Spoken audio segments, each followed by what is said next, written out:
So today we're gonna talk about multiple offer. Maybe a lot of you had experience with multiple offer, but multiple offer is actually very dangerous and tricky. If you handle it improperly, you may be facing a complaint from your colleague realtor. They didn't get an offer, so they get a complaint to the board, right? They're not happy, that's why they complain. After they complain, the board will have an investigation. The board will investigate, did you do everything properly? If you did not do everything properly, then you'll be facing a fine. This fine could be a few $1,000s or to a maximum of $15,000. Okay? That's a lot of money. It's probably more than the deal you're doing. So for multiple offer, number one is to keep yourself safe. Okay? So there are a few steps let's talk about. Step number one, when you're doing a listing and you're planning to do multiple offer, so when you sign a listing agreement, there is another form called Direction Regarding Presentation of Offer. This form you can find from web form. If you just search, type in direction regarding this two word, the whole thing will come up. Okay?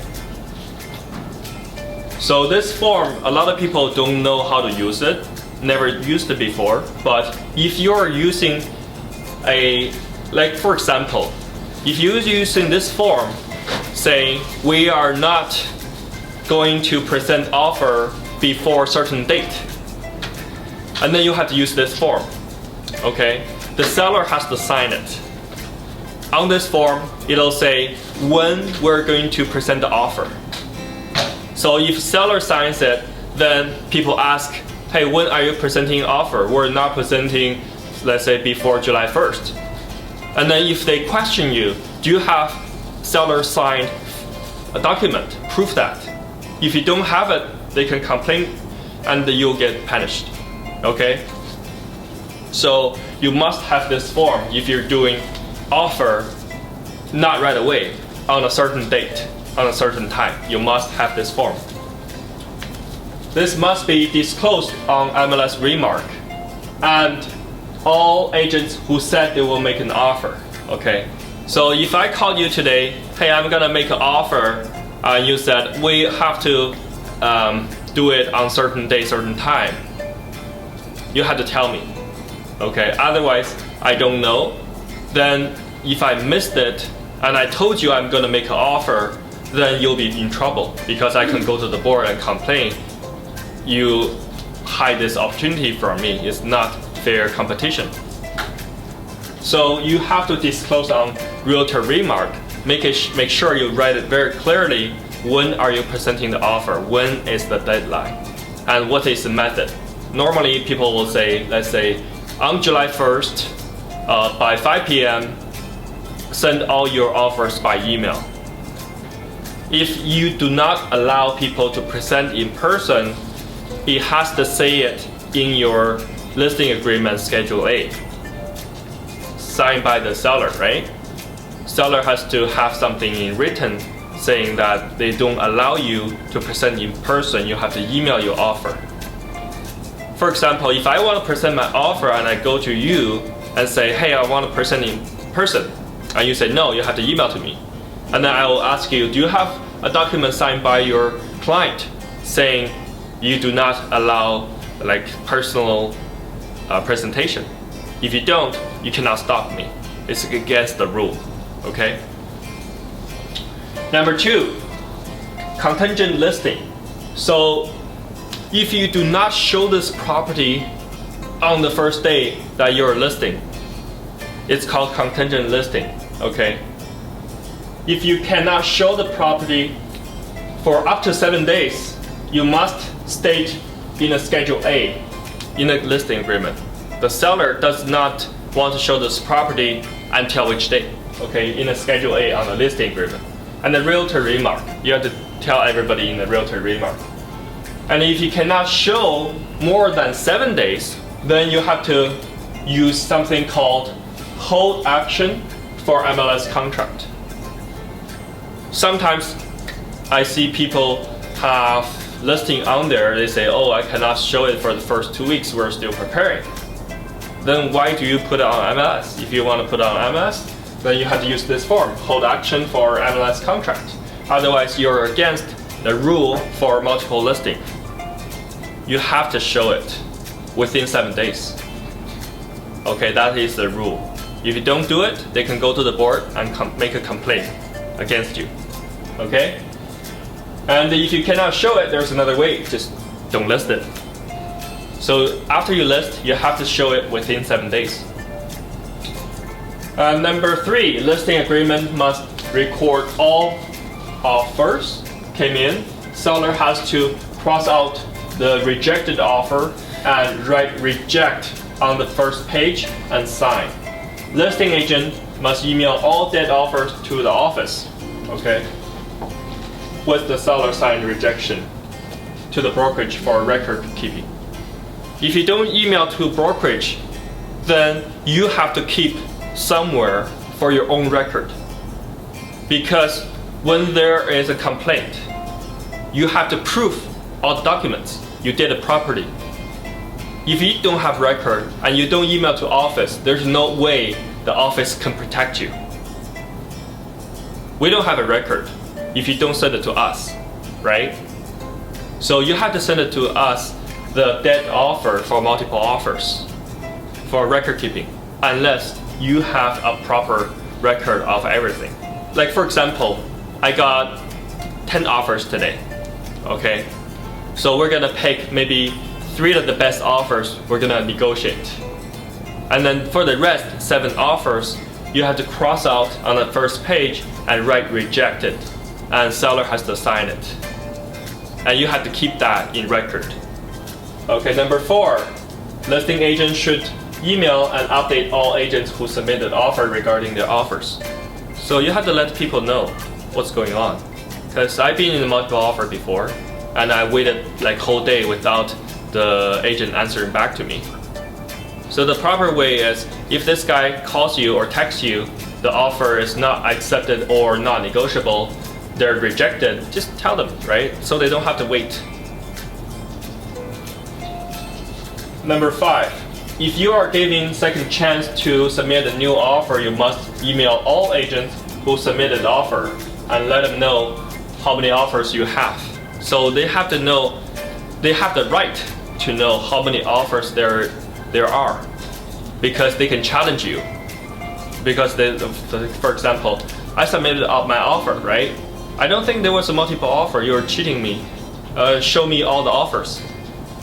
Then you have to provide evidence of all offers, how many offers, right? So you have to email everybody, hey, we're giving second chance. All the offers looks similar, very similar in price, similar in term. So we're giving second chance to all realtors to go back to your client and bring me your best offer. By which time, which date. If you do not present your new offer by that time, we'll be making decision with the seller. Okay, so you have to email everybody for the new deadline. Number 6, if you're changing the time of offer presentation, seller must sign document and you must update all agents who submitted offer, will submitted offer and realtor remarks. So if you're changing the time, like I said, everybody has to be noticed. If you change the time without seller signature document, and later on, if they complain, then there is one mistake the board will point out. You're not doing something properly, then you may be facing a fine. Okay? Number 7, if you have buyer without agent, and you must disclose that to all agents. So I have buyer has no agent. I'm writing offer for them. You have to let the people know, okay? And especially if you're reducing commission, because most times buyer came to you, they may ask you to reduce your commission because they buy cheaper from you, a lot of times. So if you're reducing commission, doesn't matter from the buyer side or the seller side, because they have no agent. That means you're reducing commission to gain more better opportunity or better price for this guy. So other agent has to know about it, because if you reduce, you have to tell people how much you reduce, okay? Because other people are facing the same opportunity here, so they have to know, you have to be fair to everybody. If you reduce commission, maybe not telling people how much, but you have to at least tell people, I will be reducing commission to help this unrepresented buyer to draft an agreement. I'll be reducing my commission. You have to tell people, okay? If they ask you how much, probably you should tell them how much, because they have to calculate how much money is involved. Because it's very tricky if you reducing commission and without telling people. They can go to the board and complain, and they find out to reduce commission without telling people, then they're gonna punish you for sure. Okay? This is very, very important. Number 8. Yeah. It's the kind of situation the buyer is a realtor. Yeah, the buyer is a realtor. Okay. And he's going to. It doesn't matter if he's a realtor or not. Are you representing him? If you're not, is he representing himself as an unrepresented, or is he representing himself as an agent? Yes, as an agent. And As an agent, he's then going to reduce his commission to 0. then doesn't matter, because he's representing him. You're not unrepresented. You're not reducing commission.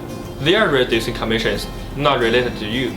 Doesn't matter, because as a buyer agent, doesn't matter if they reduce commission or not. They don't have to disclose to the listing agent, because the listing agent representing the seller, if they are reducing commission, they have to report back to the agent who they're competing with. Okay, that is the difference. Is that one just for tax purposes though? Like say people just Not for tax purpose. They forfeit their commission. That means the seller gets more money. For example, you all offer $1 million, and this agent says, I don't want my commission. Okay, and then your commission is probably 1 million is probably about $13,000, let's say. So your offer just went up $13,000, right? So you're the best offer. That is the competition, right? The offer higher, of course, the owner is gonna pick you. If everybody else, the term price, everything the same. Number 8 is notice agent the update result. If you finish, right, after competition, just email everybody, hey, your offer's being rejected. Sorry about that. Try next time. Good luck, right? So update everybody once it's done, instead of having people keep calling you, texting you about their offers. So keep things transparent, so everybody knows this is a fair dealing. It's not you trying to double in stuff. If you try to double in stuff, you have to tell people, okay? So this is the form called Direction Regarding Presentation of Offer. It looks like this. On the top, it'll ask you the address. Second one, it'll ask you which date. Pertaining to the listing agreement signed on which date, with which brokerage, who. And then here it'll ask, say, choose to receive and present all offers without buyer's representative being presented. So if they initial here, the first one, that means everybody has the email. Okay, if they initial the second one, it says that I or we will not review offers until which date. So if you don't want people to present it in person, then you have to initial both. Okay, so the date and time, and sign on which day, seller sign. So you must have this form if you're doing multiple offer. Okay, yeah. I thought if you do want people present in person, you have to mention it in Schedule A. Schedule A is on the listing agreement. But if you have this one, then you don't have to. Because you may not need this one, this form. Right? If you don't need this form, you have to have it somewhere. You can put it on Schedule A. So Schedule A is kind of like an alternative method of doing this. So somewhere, seller has to sign, right? Right? At least somewhere you have a proof. Anywhere. Okay? So that is the form. If you like this video, please share and subscribe. Leave your comments below. See you next time.